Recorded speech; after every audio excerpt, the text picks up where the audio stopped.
There he is, the man, the myth, the legend himself, the fire trailblazer. I don't feel like there's enough talk. See, he's like, yo, Destiny.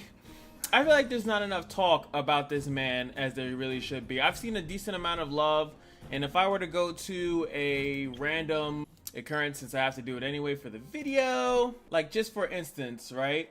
Like I'll still see the bat character. Okay, see now it looks like I'm a liar. What happened? Now it looks like I'm a liar. Normally you wouldn't see the fire character. Usually I see a bunch of the bat ones up. I don't know why. Maybe it changed. Maybe okay, so fire, bat. See, that's what I'm used to seeing. I'm used to seeing a bunch of the bat character everywhere. So it's just really cool to see. Now it's really cool to see that some people are going into the fire. Now I actually did this review already, and yeah, my mic wasn't connected apparently, so yeah, I'm gonna have to do it again. But it's all good because this character is worth talking about even twice the time. And if you're enjoying yourself, feel free to like, comment, subscribe. Of course, we need the love and support over here on this channel. So let's talk about the man. Little slow, got the lance going on. Let's check out the characteristics. We're gonna look at the lovely skill. So first off, actually I'm gonna do this differently than when I first recorded. I'm just gonna go straight to the talent because it just explains everything quicker. Each time the Trailblazer is hit, they gain 1 stack of Magma Will for a max of 8 stacks. When a Magma Will has no fewer than 4 stacks, the Trailblazer's basic attack becomes enhanced, dealing damage to a single enemy and enemies adjacent to it. When the Trailblazer uses his basic attack skill or ultimate, he will apply a shield to all allies that absorbs damage equal to 4.7 of the Trailblazer's defense plus 50. This shield lasts for 2 turns. So this is just right off the bat such an interesting character. I think that even if I were to compare him to Geopard, who I still haven't done a video on, please leave me alone. I'm so sorry. I forgot my own trend.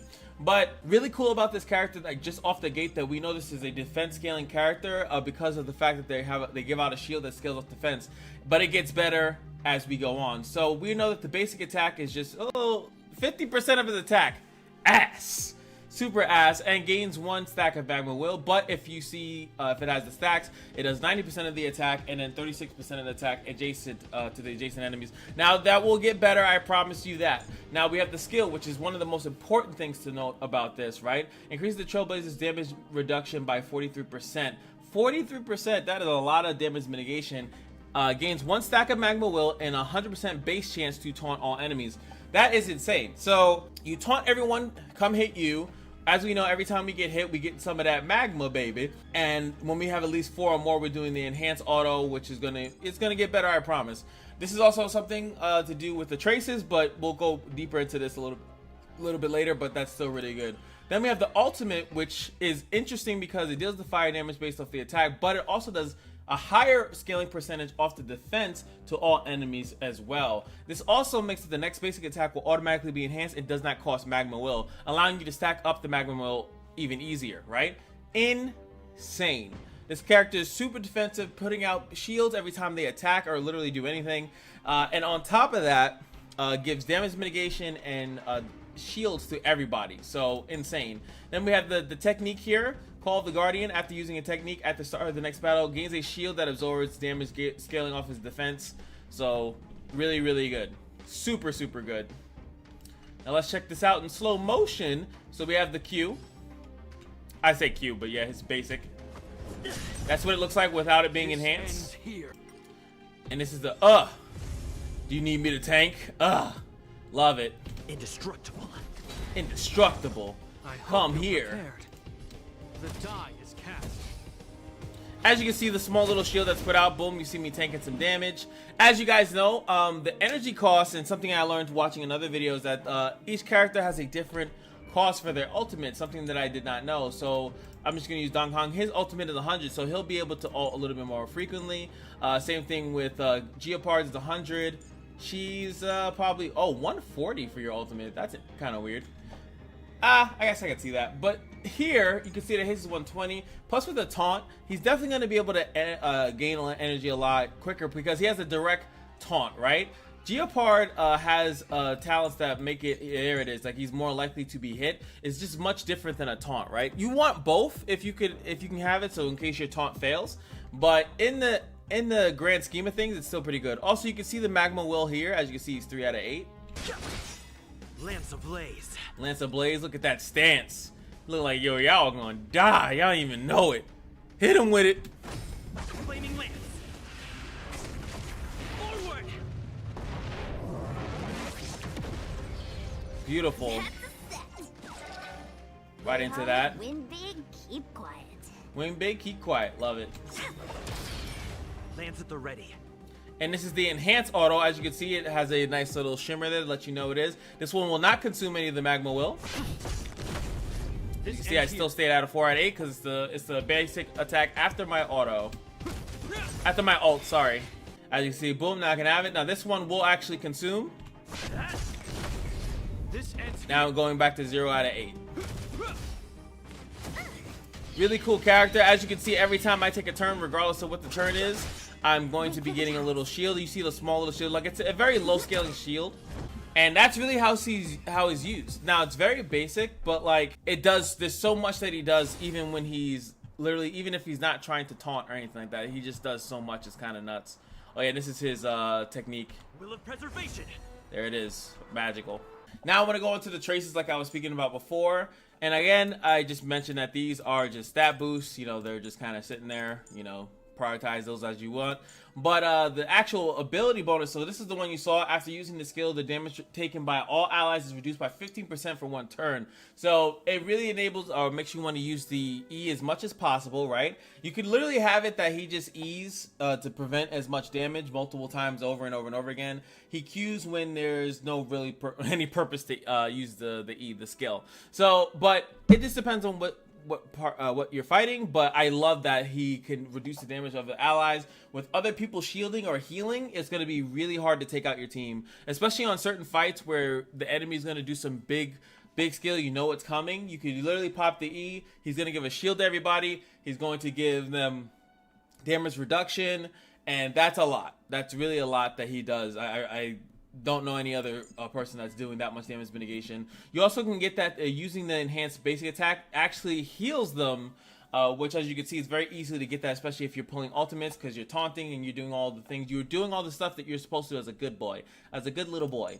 Then these are just to upgrade, and it just shows you where the upgrades of your skills, your ultimates, your stuff. So as you can see, the skill will go up in damage reduction, right? The Trailblazer will also get additional damage reduction. So the Trailblazer, especially if those taunts land, will be eating that damage like nobody's business. It'll be super sturdy for him to take all that damage. You can see here that the ultimate will scale both the regular damage and also the defense scaling damage. And you'll see that this just goes up that damage, and then this is the talent, which goes up with the shield that you apply and how much is additional defense, additional shield that it gives you regardless of your defense. So pretty good stuff, man. And last but not least, when you're in the depths of investment, the deepest depths of investment, when the Trailblazer is protected by a shield, it doesn't have to be his. At the beginning of the turn, he increases their attack by increases the Trailblazer attack by 15% and regenerates 5 enemy until the action is over. That is amazing, allowing you to get even more energy regeneration, especially since you're already getting energy because you're taking in all those attacks, hopefully multiple units. If it's just a singular target, it's not going to be as good. He's definitely better when you're fighting a group of enemies, right? You want a bunch of enemies attacking him and him soaking up all the damage, then your rest of your team doing whatever they need to do, either keeping him alive or just like DPSing while he's tanking everything, and then everybody wins, right? That's kind of how that works. Then we're going to go into the E to Ds, the E0s and the E6s, right? So first, the first thing that you get, and remember, this is the Trailblazer. So this is the character that you're going to get all these just by progressing the game. If I were to switch to my bat dude, you would already see that all of his things were just, I think you buy them in the shops. Like you just go around to the shops after doing side quests and you'll be able to eventually buy literally all of them. So this is something that's guaranteed to you, unlike all the other characters when I review them, where it's kind of a toss up in the air if you'll even get to E1 or 6. And as you guys can see, I'll just back out really quickly. I know I'm talking in circles. Like I only have 1 5-star on my account. And that's Geopard, and he was guaranteed to me. I have not received any other 5-star. So like, it's even harder if I was to try to get like Geopard to E6, right? I know a lot of people summoned for Sila Sakasao. They did a lot for her, but like I don't really have too many dupes of many other characters, even some of the ones that I actually like and prefer. But like the cool thing about this character is that you know you're gonna get it. So these are really important. So the first thing is the Earth-Shattering Resonance is that now all of a sudden the basic attacks, regardless if it's enhanced or not, starts to scale off the defense as well, which is allows you to safely feel comfortable stacking defense like a madman, right? Defense and usually HP, right? You don't want to just be super defensive, but like if something ignores defense, you die because you don't have enough HP. So you just stack defense and HP. That's usually how that goes. And as you can see, 25% when on the regular attack, and then 50% scaling on the enhanced auto. Insanely good. Right, then we have the time-defying tenacity shield applied to all allies with the talent will block extra damage equal to 2% of his defense. Again, stack that defense. 3 is, as we know, skill and talent can now be leveled up to the max. Then we have the nation-building oath at the start of the battle. Immediately gain 4 stacks of magma wool, which is fantastic. Allows you to, in certain fights, maybe break someone's do a break immediately. Or just stack it up. Start stacking it up so when you use it, you're in constant flow of always having that enhanced basic attack. And as you saw, eventually you'll be able to keep healing. So there's a lot to do with that, just having that nice little buffer when you start off. This one allows you to do your ultimate and your basic attack. Your basic attack is going to become really important. Same thing with the ultimate. I think the ultimate might be more important because with all that sucking in, all that stuff, drawing all the attacks to you, you're probably going to get a lot of ultimates off. So, and then your basic attack. So this one is kind of important, more so than this one, but hey, that skill and that talent is pretty spicy too. Last but not least, the creme de la creme, after the Trailblazer uses an enhanced basic attack or ultimate, their defense increases by 10%, stacks up to 3 times. Doesn't say a turn, so that means it's just hurry up and do your enhanced basic attack and ultimate, and all of a sudden this guy is a tank daddy while also doing damage because of all the defense scaling stuff that he has. Fantastic. Love defense scaling, HP scaling units because they're hard to deal with and they're tanking while they're doing a ton of damage. It's just chef's kiss. Last but not least, we'll go into the lovely relics that I think you would definitely be using. Of course, now that I'm a little bit further in the game, then I realized that the relics, when I was saying, oh, this is a 2-piece set that you can put with a 4 set, and it's like, oh, no. The 2-piece set that some of them are talking about are the ones that go here in the middle, and the 4-piece sets are the ones that go on the outer. So you can't do, I mean, you could probably do 2, 2, 2, 2, but it just seems like kind of stupid to do that. So yeah, now that I have better understanding. So now you could definitely go with, I think it's these, right? It's like a chain. But any of the ones that say 2-piece set, I feel like that's all the 2-piece sets are. And then you have the 4-piece set. So you have one here that increases the defense by 15%. When the wearer's effect hit rate is 50%. Or higher, the wearer gains even more defense. So this is really important. Effect hit rate is important to him as well because of the fact that you definitely need to land the taunt. So there is an incentive to at least, if you get effective hit rate, it's not like the worst thing in the world for you, right? Oh yeah, then now I can see it. It's these two. So I know it's a 2-piece set. There we go. I knew there was a way to tell, and I couldn't think of it at the time. I don't like the fire damage thing, so we could just skip that.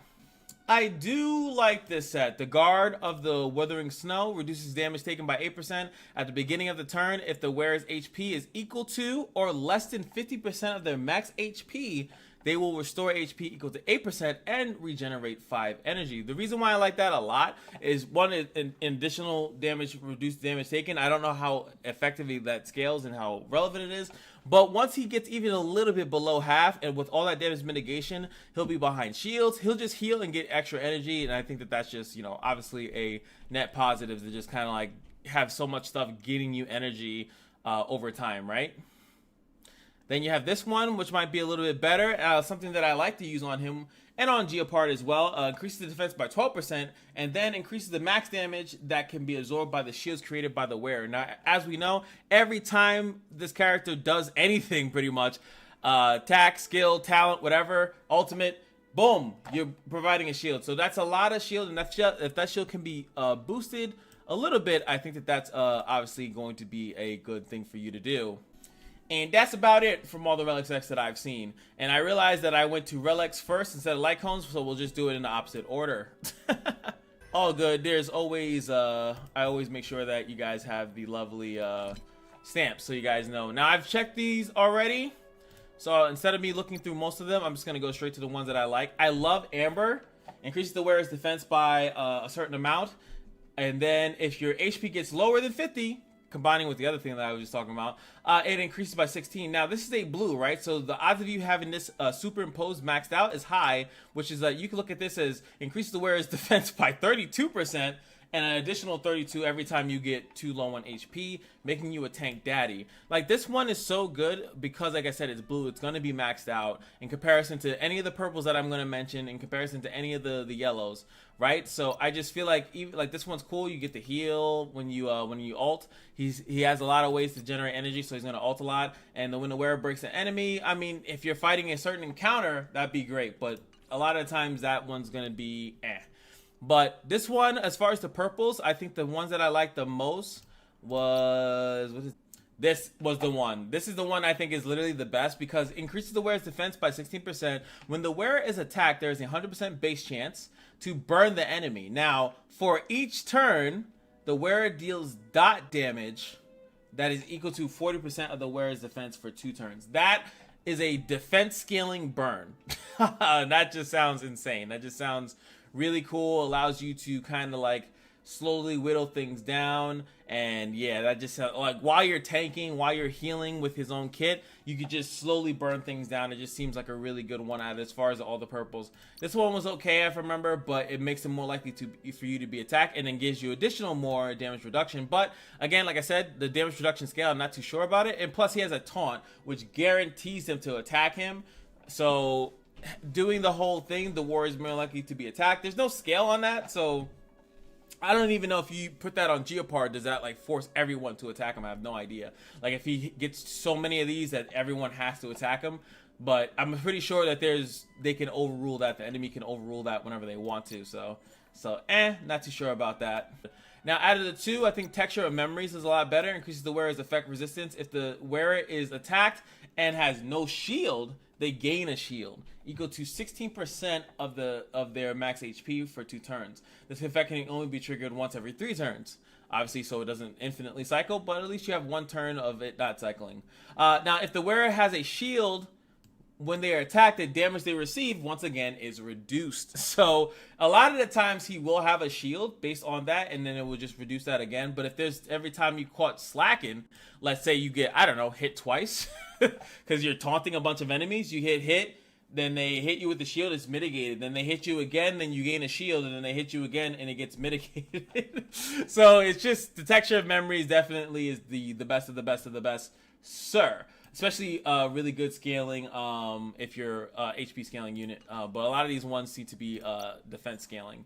Anywho, that's going to be it for the Trailblaze. The Trailblazer, really, really good. Allows you to, well, the Fire Trailblaze, I should specify. But really cool. I love the fact that at least now there's a couple more people indulging in the fact that the fire one's actually not that bad, especially if you need a strong fire character. And like I said, you can get this one E6 as you progress through the game. So, you know, what's better than that? Having a fully maxed out E6 character that's actually not that that's not that bad. I think that even if you use the bat form is really good, and it's cool to see that the main character is nothing to laugh at. It's something that you can freely invest into even amongst your other units and actually come out with a solid character. Let me know what you guys think about the Fire Trailblazer. And I for one really love this whole thing, and I want them to make a hunt version, Irradiation, Imagination, all of them. I want the main character to have everything so you can freely switch between each one and always have the option to kind of fill in the gaps within your team. I would love to see a healer version. I would love to see him on an assassin version. Right now, I think the other one was more considered like a bruiser. But like, that's just sick. I don't think I've ever played a game like that that really had me interested in the main character, because I'm looking forward to advancing the story, which makes you more interested in advancing the story. That makes you also just want to get other different things. Like, there's so many. Like I said, Irradiation, Destruction we already have. Harmony, have a Harmony, like a support version of the main character, and that's almost Epic 7 level. Instead of them making a bunch of new characters, they'll make Don Hong when he gets corrupted by something, and then boom, you have Natasha when she says screw healing, I'm using a real gun, and then you have a DPS version of her, but she's blessed by a different god, different Aeon. I love stuff like that. I know some people don't like it, but it's usually there to keep a story conducive and only introduce new characters when they fit into a story. Same thing that League of Legends does. Sorry, I'm rambling. I need to get out of here. Okay, I'm Dawn. Peace.